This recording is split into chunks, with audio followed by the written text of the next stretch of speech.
Well, hello and welcome to a North Wales side-by-side video. You may have already watched my video about the announcement of Suzuki going totally EV,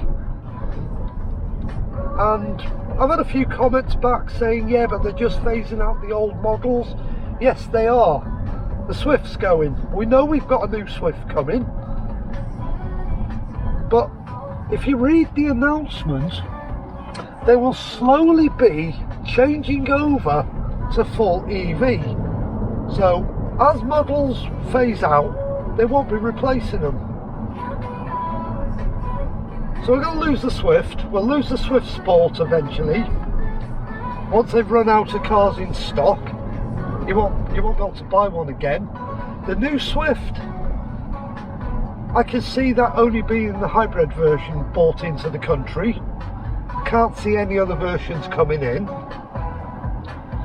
Again, until they've got their new infrastructure in place and they're fully EV, they'll phase that out.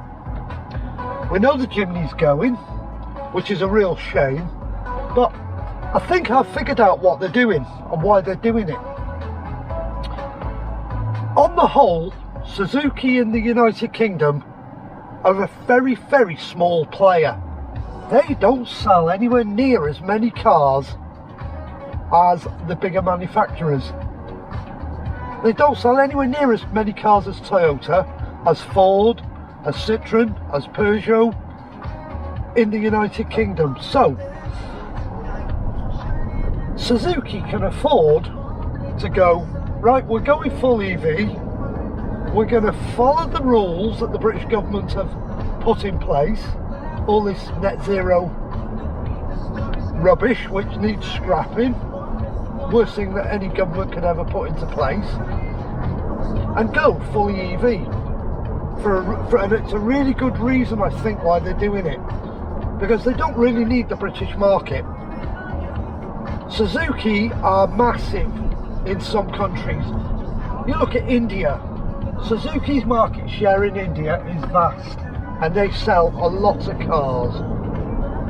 They sell crap loads of cars, because the Indians want small, little, cheap cars, and that's what Suzuki give them.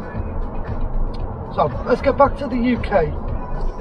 By the time they've transitioned over to full EV, it doesn't matter how many cars they sell, they will have met their target, which is to be 100% EV.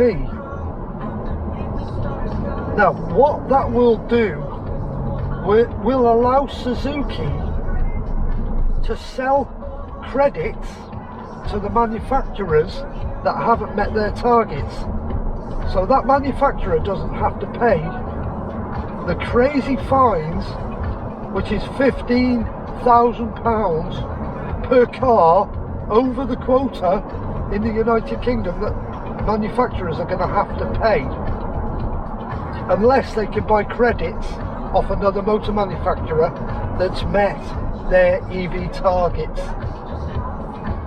And in the background, I suspect Suzuki have already done a deal with a couple of manufacturers to sell their carbon credits to other manufacturers. I think that's what they're doing, and I think they're being backed by the manufacturers that don't want to commit to EV.